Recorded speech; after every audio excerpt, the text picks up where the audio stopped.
ada golongan tertentu, begitu bukan sekolah dari itu tidak boleh ngomong Al-Quran. Tapi orang itu juga tidak paham Al-Quran. Akhirnya masyarakat yang kena. Ya, jadi saya sangat berbahagia. Saya ngomong ini semangat di sini sekarang. Kenapa di depan saya semua ahlu Quran? As-Salam sudah mulai membumikan Al-Quran, mulai dari DKM As-Salam. Ini baru top markotop. Takbir. Allahu Akbar. Iya, itu begitu. Kalau saya ngomong Quran tapi orang-orang tidak suka Quran, percuma, capek ngomongnya. Tapi kalau ngomong sama yang belajar Quran, nyambung, cepat masuknya. Kita juga semangat. Kan begitu. Itu semacam itu.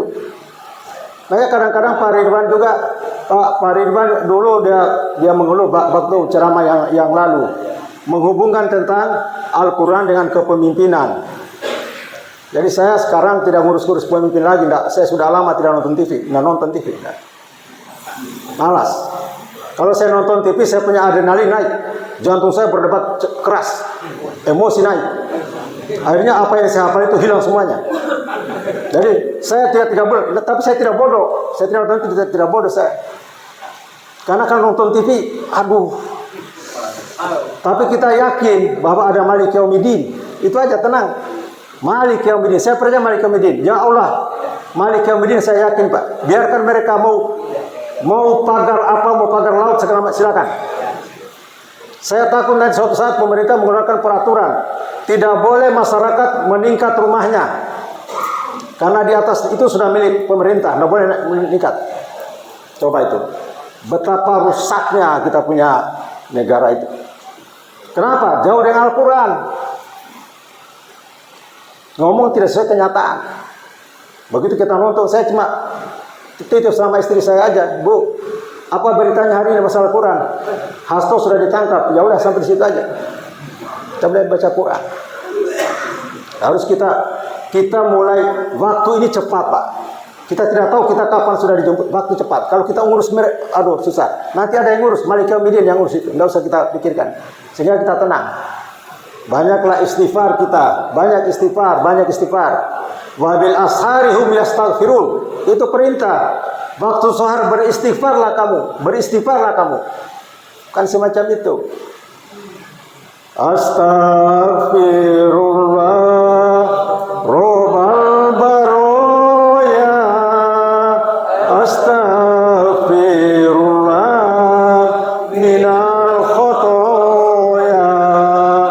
Rabbi zidni ilman nafi'an wa mafiqli amalan makbula wa bahabli rizqan wasi'an wa tub alaina taubatan nasuha wa tub alaina taubatan nasuha. Semua astaghfirullah Rabbal baroya.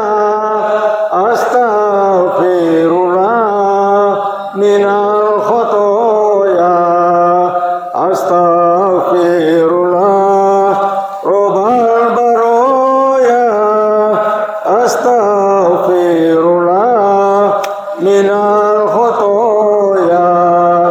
Ya ilahi, ya Tuhanku, hambamu ini menujumu, jiwa ragaku jadi belenggu, agar mendapat keridhoanmu sebagai akhir jalan hidupku. Astagfirullah Rabbal baroya. Astagfirullah minal khotoya. Astagfirullah Rabbal baroya. Astagfirullah minal khotoya. Mudah-mudahan istighfar yang kita sampaikan, dosa-dosa kita, kesalahan-kesalahan kita yang terlalu dihapuskan oleh Allah Subhanahu wa taala. Sehingga kita memasuki bulan suci Ramadan dalam keadaan bersih lahir dan batin. Kalau lahir batin sudah bersih, bukan sekedar takwa. Apa yang didapat oleh bulan suci Ramadan? Takwa itu jalannya banyak. Bukan cuma orang puasa. Agar supaya hati yang bersih, kita bisa berinteraksi dengan Al-Quran, banyak hikmah yang kita bisa dapat dari Al-Quran. Itu sebenarnya. Karena kita kalau mau dekat Al-Quran, berwudu dulu. Ini kita bukan cuma berwudu, berpuasa 1 bulan. Maka bagaimana kita bisa dapatkan hikmah Al-Quran? Karena hikmah Al-Quran itulah yang menjadikan kita sebagai petunjuk jalan kita keselamatan dunia dan akhirat. Baik, Bapak sekalian yang dimuliakan oleh Subhanahu wa taala. Tadi sudah disinggung oleh Pak Ridwan sebagian besar tentang topik yang akan disampaikan. Kami sengaja mengambil tentang penciptaan diri manusia. Jangan sampai kita tidak tahu diri kita ini, dan memang tidak ada satupun yang mengetahui proses kejadian dirinya. Tidak ada. Kita semua tidak tahu. Kita itu dari mana tidak tahu. Al-Quran lah yang memberikan informasi tentang itu. Al-Quran memberikan gambaran. Tapi kalau proses kematian, kita bisa menyaksikan setiap saat. Proses kejadian hidup diri kita itu tidak pernah kita tahu. Al-Quran ini sumber ilmu. Maka kenapa dimulai dengan kalimat Iqra bismi rabbikal ladzi khalaq. Khalaqa insan min alaq. Inilah yang pertama turun. Inilah yang pertama menyapa kita manusia. Setelah diturun, baca Rasulullah. Ma'ana biqori, tidak bisa baca Iqra, tidak bisa. Begitu ditempelkan kalimat Iqra bismi rabbikal ladzi khalaq, meluncur bacaan. Apa maknanya ini? Tidak ada sedikit pun kemampuan kita di permukaan bumi ini karena kepintaran kita. Saya ingatkan. Sudah ada contoh Korun, tenggelam, merasa dirinya semua dia punya otaknya yang tidak. Begitu nempel kalimat bismillah, maka meluncur bacaan itu. Artinya sekecil apapun yang kita lakukan, itu bukan karena kehebatan kita, karena kehendak daripada Allah Subhanahu wa taala. Sehingga kita tidak sombong, tidak merasa dirinya ini, kamu tidak perlu baca ini, harus punya ijazah dulu. Aduh, tunggu punya ijazah kapan kita mau baca Quran? Jadi itu, jadi semangat. Nanti akan kelihatan. Sebenarnya kita ini orang yang ada di sini semuanya juara semua ini. Bapak tengok sebelah kanan, sebelah kiri, juara itu. Kalau orang pertandingan itu pesertanya misalnya 20-30 orang, ini pesertanya jutaan. Bapak yang menang. Tidak hebat itu. Ya kan? Nanti ada lewat gambar saya perlihatkan betapa Allah melindungi kita. Kenapa Allah Subhanahu wa taala memerintahkan kita? Kenali diri kamu, perhatikan proses penciptaanmu. Karena proses itu bagian daripada perlindungan Allah Subhanahu wa taala terhadap kita, bagian kekuasaan Allah Subhanahu wa taala. Sehingga kita tidak merasa sombong setelah itu. Nah, itu dia gambarannya. Baru lebih hebat lagi ibu-ibu. 4 juta mengejar 1 titik, 1 telur dikejar ibu-ibu. Top ibu-ibunya. Maka dikatakan Rasulullah, ibumu. Bukan sekedar dia melahirkan, tapi karena dari prosesnya aja sudah dijaga, dikejar 4 juta. Nanti kita jelaskan ini. Makanya Iqra setelah membaca ayat Al-Quran disebut penciptaan manusia. Penciptaan manusia kenapa? Karena Al-Quran itu turun untuk manusia, untuk kita pelajari. Salah satunya bagaimana kita mempelajari proses kejadian manusia itu sendiri. Nah, bisa kita tahu, sehingga kita bisa nengok ke kanan, aduh juara juga ini, ke kiri juara. Jadi tidak ada merasa merendahkan. Kalau sudah lihat gambar nanti, lihat ada gambar saya perlihatkan, gambar itu sepintas saja, tapi itu diri kita. Selama ini kita tidak pernah tahu kita ini dari mana sebenarnya.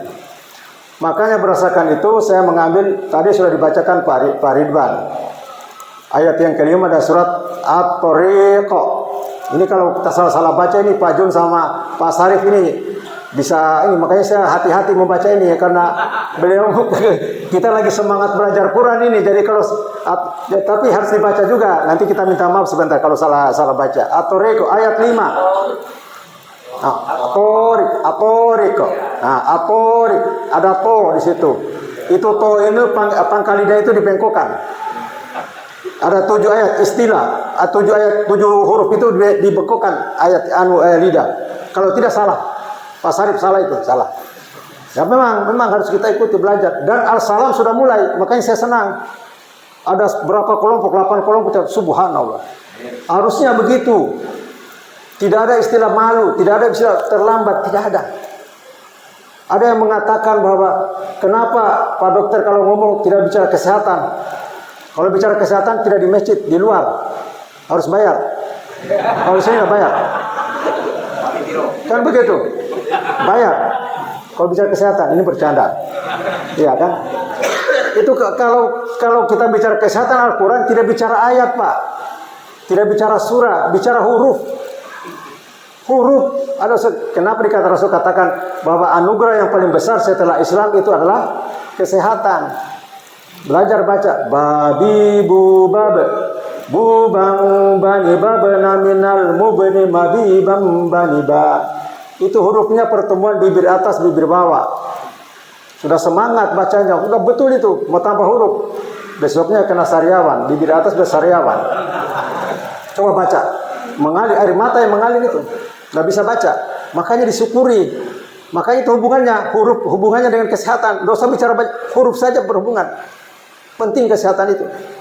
Kita kembali ke penciptaan tadi supaya waktu karena kita lagi puasa ini kita iring-iringilah supaya jangan monoton. Nanti sebentar ada gambar. Jadi tadi wal yang zuri insanu mimma khuliqo. Wal yang zuri insanu mimma khuliqo. Nah itu. Apakah manusia itu tidak memperhatikan mereka itu diciptakan dari mana? Wah ini penting ini. Allah kita tidak menunggu waktu jawaban, langsung disambut oleh Allah jawabannya. Khuliqo mimma'in dafiqo. Mereka itu diciptakan dari air mani yang terpancar. Air yang terpancar. Bibit laki-laki terpancar. Ada kata terpancar. Pancaran yang kuat tergantung dari selangnya.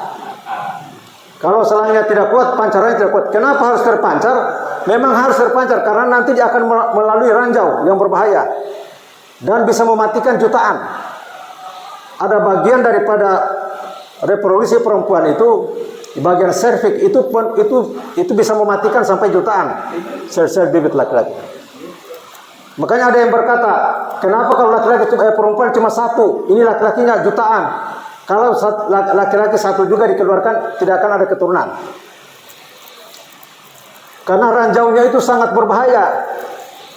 Ya, ranjaunya sangat mematikan. 3 juta, kemudian apa sudah selesai persoalan? Belum. Masih dia menghadapi tantangan. Nanti akan lihat gambarnya betapa yang kayak model kecebong itu bergerak itu, waduh, berjuang untuk menuju satu telur. Tiba di sana langsung 3 lapis yang susun. Kalau istilah kedokterannya itu ada corona radiata, lapisan yang telurnya ibu-ibu. Corona radiata, kemudian zona pellucida. Ada namanya selaput vitellium. Jadi ada 3 itu. Tembus satunya belum tentu. Nanti gambarnya nanti indah sekali. Begitu sudah masuk, yang lainnya mau datang sudah tidak bisa. Tutup, selesai. Membaurlah itu. Berkembang sampai 9 bulan jadilah manusia. Nah, itu nanti gambarnya itu. Saya cuma kasih gambaran sedikit ininya. Kemudian ayat yang ketujuh yang menarik. Yahruju min baini sulbi wat taroib. Dia berasal dari tulang belakang dan tulang dada. Itu kan selangnya bukan di situ. Kenapa ada tulang dada, tulang belakang? Maka ditantanglah peneliti ilmu pengetahuan. Ternyata yang berada di tulang belakang dan tulang dada itu penuh dengan sumsum tulang. Sumsum tulang itulah yang memproduksi stem cell, sel induk. Kita dari satu sel. Itulah namanya nafsu wahidah. Pertentangan nafsu wahidah surat An-Nisa itu ayat 1 masih kontroversi. Nafsu wahidah itu bukan Adam. Kalau diterjemahkan nafsi wahidah sebagai Adam, berarti Adam jalan-jalan di dalam rahim seorang ibu. Nafsi wahidah itu stem cell, sel induk, sel asalnya kita, semuanya dari sel induk. Itu yang kaya di tulang rusuk dengan tulang belakang. Sudah bisa dipahami itu anunya, gambaran semacam itu. Jadi ini ilmu Al-Quran memang menantang kita. Tidak bisa kita pisahkan Al-Quran sumber ilmu. Semuanya ada di situ. Manusia teliti. Dan saya sampaikan bahwa setiap generasi kita sekarang dengan generasi anak cucu kita 100-200 itu beda. Kecakapan otak mereka itu beda. Kalau ada rahasia Al-Quran belum bisa terungkap, masih menjadi pertentangan saat ini, nanti anak cucu kita yang akan selesaikan. Karena otak mereka sudah siap. Allah sengaja simpan itu. Makanya kita baca surat As-Sod ayat 88. Surat terakhir. Kebenaran berita Al-Quran akan datang pada masa yang akan datang. Apa yang sekarang kita terima ini 50 tahun yang lalu belum tentu sepakat. Jadi banyak pertentangan itu nanti ilmu pengetahuan akan maju dan anak cucu kita akan membuka semuanya. Oh ternyata nafsi wahidah itu bukan Adam. Oh ternyata ini dan seterusnya. Nah kalau kita sesuatu ada namanya tafsir. Tafsir itu perkiraan. Kalau ada tafsir betul satu saja, tidak ada tafsir macam-macam. Perkiraan. Tidak mengatakan, tapi perkiraan itu kalau kita ikuti, kita menjadi tenang, kita ambil itu. Tapi kalau kita baca, kita semakin susah, semakin tidak beraturan, sudah tinggalkan. Kita membuat kita ibadah ini supaya tenang. Demikian juga kita memahami Al-Quran itu membuat ketenangan kita. Karena tidak ada yang betul hanya Allah. Ini semua perkiraan.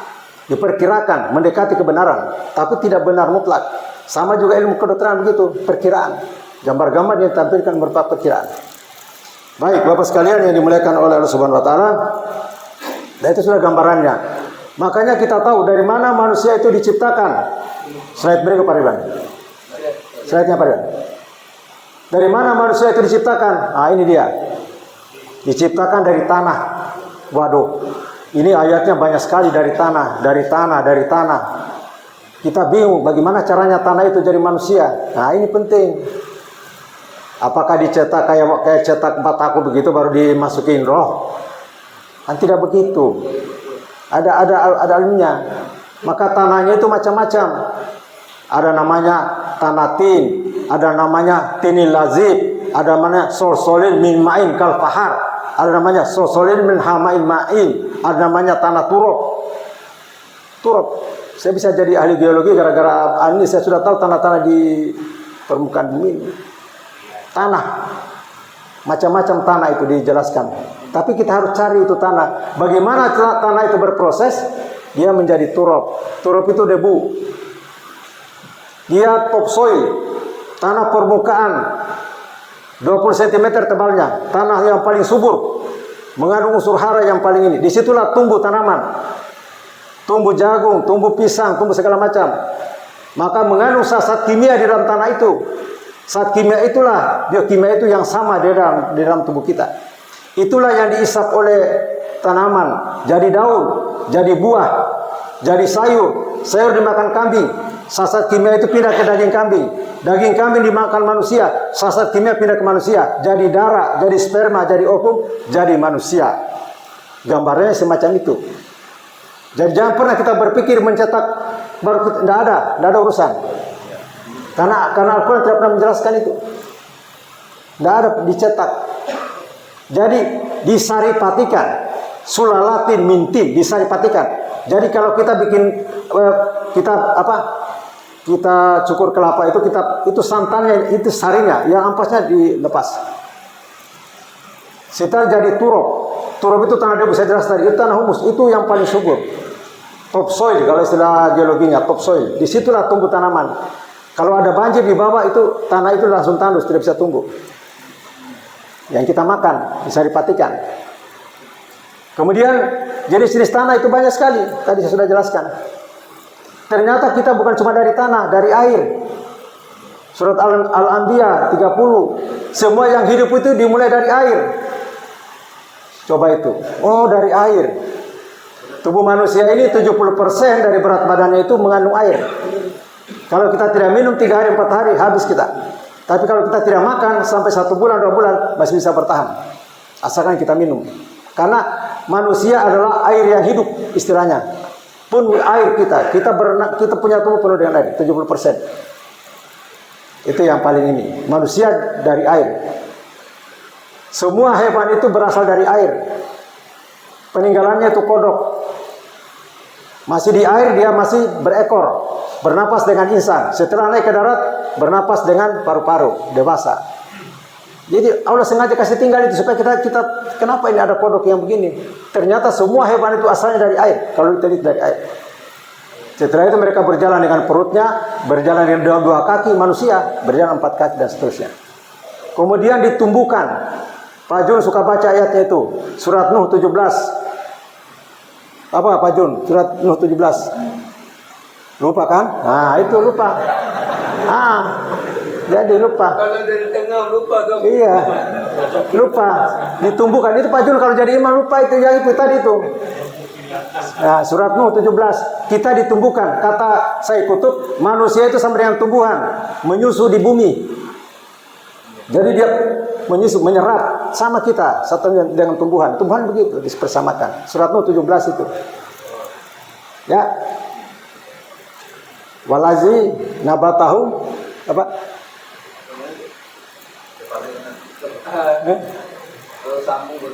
Ya, udah. Nanti nah itu. Jadi sudah ada ditanamkan, sudah masuk gambaran itu. Jadi itulah proses penciptaan kita manusia. Jadi kalau berbicara tanah nanti kita lihat. Ini sebenarnya kalau kita mau jujur ya, tubuh kita itu adalah ayat-ayat Al-Quran. 6.236 itu ayat Al-Quran. Ada di tubuh kita. Yang kita bicarakan pagi ini itu tentang baru asalnya saja nih. Asalnya. Belum setelah itu fungsinya apa? Belum. Asalnya aja sudah ratusan ayat itu yang kita bahas. Jadi surat Al-Hajj sampai dia menjadi manusia. Dari alaqo, kemudian jadi nufta, alaqo, budiga, kemudian dia lahir. Ada yang dewasa, ada yang meninggal, dan ada yang sampai tua. Itu ayat Al-Quran. Kita disuruh mencari. Kayak orang anak kecil membuat bentuk itu puzzle, kayak puzzle. Diletakkan ayat ini di mana? Ayat ini di mana? Masukkan. Setelah dia keluar sudah lahir itu anak, di mana dia mau cari dia punya makanan? Apa dia bekerja dulu ibunya sudah siap air susu ibu. Di mana ayatnya? Al-Baqarah 233. Begitu seharusnya. Tempel lagi. Apa fungsinya? Saya hadir. Az-Zariyat 56, Al-Baqarah 30, Al-An'am 165. Itu semua fungsi. Tempelin semua. Begitu lengkap semuanya. Itulah disebut ahsanut taqwim. Ayat Al-Quran itu ada di tubuh kita. Ada berupa fungsi, ada berupa fisik dan seterusnya. Ya. Jadi itu gambaran. Nanti ada hadis. Ada dari hadis yang arba'in. 40 hari pertama jadi alaqo, jadi ini itu saya tidak masuk. Saya serahkan kepada anak cucu saya yang akan menjelaskan masalah itu. Kalau kita jelaskan sekarang, ya karena dari kedokteran itu 40 hari itu sudah jadi apa, sudah ini. Tapi kita lihat dengan Rasulullah. Kita tidak bisa membahas. Saya katakan tadi, nanti ada generasi yang akan sudah bisa diterima itu. Kalau saya jelaskan itu dijelaskan sesat dia itu dokter itu sesat. Mandi 7 kembang itu bertobat. Bagaimana kita mau berani membahas Al-Quran kalau sudah ada kata-kata begitu? Ada panitia hari kiamat di sekitar kita. Salah sedikit dosa. Percuma baca Quran kalau tidak tahu maknanya. Apresiasi 1 huruf 10 kebaikan. Ibu-ibu saya kasih kabar gembira, kalau ibu-ibu menghatam 30 juz dalam bulan Ramadan, 3 juta pahala ibu dapat. Tidak usah pakai kalkulator, itu ulama Arab yang menghitung. Tambah lagi, 2 khatam lagi 6 juta. Nanti Al-Quran akan tegur, ibu, udah banyak hafalannya, pahalanya ini ibu. Saya mau kasih tahu, Al-Quran kasih tahu, baca 1-2 ayat, kemudian pahami, dalami, itu lebih baik. Disebut-sebut namanya di depan para malaikat. Tidak usah hatam 1-2 ayat. Tadi sebut-sebut namanya, dipuji-puji ibu, langsung. Karena Al-Quran itu hidup. Dia ingatkan, oh ibu langsung ambil 1 ayat, baca, wah malaikat disebut-sebut malaikat. Mau lagi bu, ada lagi yang lebih tinggi lagi bu. Apa? Pahami, jalankan, tadaburi ayat itu. Apa itu balasannya? Rahmat Allah Subhanahu wa taala. Kita masuk surga bukan karena puasa, bukan karena sholat, bukan karena baca Quran, karena rahmat Allah. Setiap kalimat rahmat Allah itu menempel dengan kalimat Al-Quran, fungsi Al-Quran. Perhatikan baik-baik. Kalau ada fungsi Al-Quran selalu huda wa rahmah. Jadi untuk mencapai rahmat yang paling dekat dengan berdekatan Al-Quran. Assalam sudah mulai. Top, markotop, assalam. Assalam. Saya senang. Saya berani ngomong, saya berapi-api ini karena di depan saya ahli Quran. Kalau bukan ahli Quran, saya hati-hati jangan sampai saya sebut Quran. Wah, ada lain di ini kan. Tapi kan ahli Quran semua ini. Lewat Pak Ustadz Hamdan ini kita mengajak kita untuk membumikan Al-Quran. Dan rahmat Allah itu datang di Masjid Assalam. Itu dia. Tidak usah capek-capek belajar Al-Quran. Jangan ada bisa, saya sudah pintar. Begitu bicara pintar, besok langsung tidak tahu apa-apa. Lupa. Karena hidup hati-hati. Hati-hati. Ya, itu. Jadi itu barangkali saya sekedar ini pencipta manusia. Nanti kita lihat gambar. Silakan direnungkan gambar ini karena waktu. Silakan putar gambarnya Pak Ridwan. Mohon maaf, gambar ini saya cari gambar yang agak sopan sedikit. Karena gambar kedokteran itu banyak yang tidak sopannya. Kalau menurut kedokteran sopan, tapi kan menurut umum barangkali tidak sopan. Saya mohon maaf kalau ada hal-hal yang ini. Jadi gambar-gambar yang ini. Ini saya sudah jelaskan tadi. Silakan ada Pak. Sudah nampak gambarnya. Ini proses penciptaan kita manusia. Di mana kedudukan ibu di situ luar biasa. Diperebutkan sama 4 juta. Satu kali terjadi ini 4 juta keluar. Tapi satu yang jadi. Maaf, subhanallah. Ya, tidak ada suara, tinggal dilihat itu sudah gambarannya. Nanti ada kalian yang punya ekor itu, yang berjuang.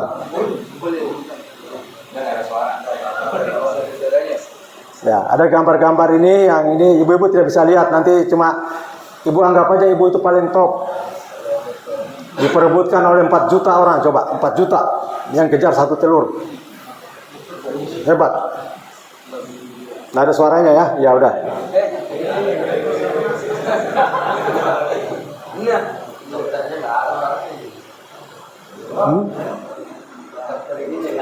Nah, lihat itu yang kelihatan itu coba itu, bukan asap itu, yang berguguran itu coba, kayak asap coba itu, jutaan itu mati habis, coba, habis, ini dalam keadaan sudah tidak bisa ini. Nah ini kayak rumput yang berjalan, bukan rumput, itu selaput getar. Nggak, kalau dilihat yang mata tidak bisa kelihatan. Nah inilah telur yang dituju ini, ini telur yang dituju ini yang sangat mahal ini, 4 juta perebutkan. Nah tuh. Nanti dia sudah bersatu, dia akan menuju ke dalam bagian rahim daripada ibu. Tertanam 9 bulan, jadilah manusia. Nah, ini gambarannya ini, kita supaya betapa perjuangan si kecebong itu, kita sebut aja kecebong lah. Kecebong itu berjuang itu, aduh, luar biasa. Dari pertama aja, ini dia. Tuh lihat gambar, ini ada ekornya. Lihat, yang ada ekornya. Nggak bisa dia. Nah, itu dia keluarkan cairan untuk supaya bisa gampang masuk. Dorong masuk. Tak. Nah, coba lihat nanti ada yang nyusul itu udah langsung terpantul dia. Nah, nggak bisa lagi. Maha kuasa Allah itu bisa. Itu sudah menyatu itu. Sudah menyatu, ini bergerak menuju ke tempat untuk 9 bulan diam di sana. Nih, ini ada ekornya. Oh, masuk, melebur, menyatu dia, sudah menyatu bentuk manusia. Tuh, bergerak. Jadi 1, jadi 2 telur dan seterusnya. Itu asalnya kita. Nah, menyatu, sigot. Ah, ini sudah menyatu ini, bergerak dia. Nanti dia nah. Itu kayak rumput tapi bukan rumput. Itu selaput getar, selaput halus.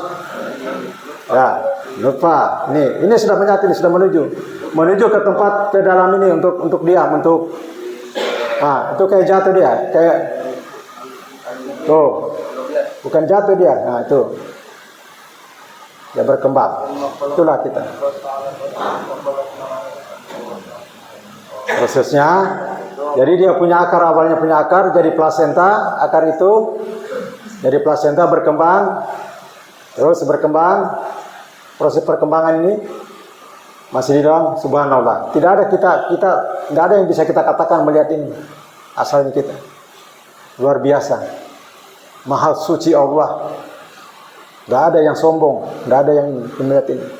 Saya ternyata dari air yang hina bisa jadi manusia. Coba. Dan kita sama semuanya, juara semua kita ini. Nggak ada yang tidak juara semua. Mengalahkan 3 juta. Ada perlombaan di dunia ini yang pesertanya 1 juta, nggak ada. Juaranya cuma 1. Kita yang juara. Kenapa kita juara? Allah kehendaki ada sesuatu buat kita. Maka kita pelihara diri kita itu. Nah, ini dia sudah mulai berbentuk sedikit ya. Bentuk kita. Kita waktu sebelum menjadi manusia itu mirip dengan yang dari hewan. Ada ekornya. Kita punya ekor sebelum lepas ekornya itu. Itu maha kuasa Allah, maha besar Allah yang nih sudah mulai. Tidak terlalu banyak gambarnya, cuma saya mau perlihatkan prosesnya. Kemudian bagaimana keterlibatan Allah untuk menjaga kita ini semuanya, sehingga kita bisa menjadi manusia yang sempurna. Tuh, denyut jantungnya itu bergerak. Luar biasa. Nanti ada suaranya, sengaja dihilangkan suaranya biar tidak mengganggu suaranya. Nah.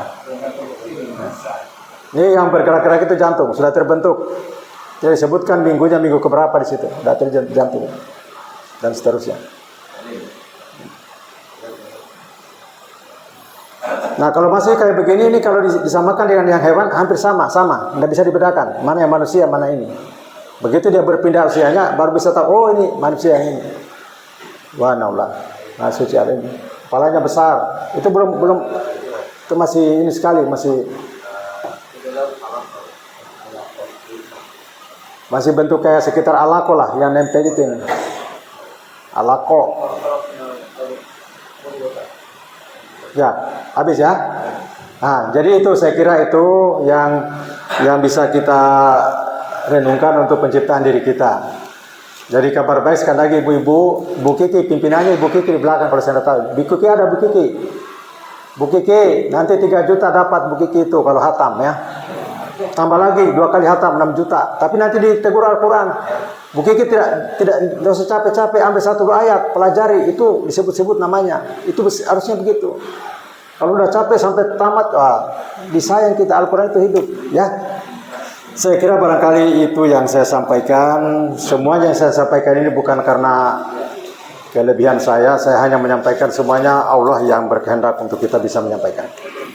Ada yang bisa menenangkan hati Bapak, silakan diambil. Kalau tidak, tinggalkan. Tidak usah cari yang bisa menenangkan. Hidup ini kita supaya tenang. Qul nabi itu minha jami'a fa imma yatiyanakum minni huda fa man tabi'a hudaya fala khaufun 'alaihim wa la hum yahzanun. Nabi Adam waktu dia melakukan pelanggaran, kesalahan, suruh turun. Turun kamu semua, turun. Tapi nanti akan datang Al-Quran. Kalau kau ikut petunjuknya, maka tidak ada rasa takut, tidak ada rasa sedih buat kalian.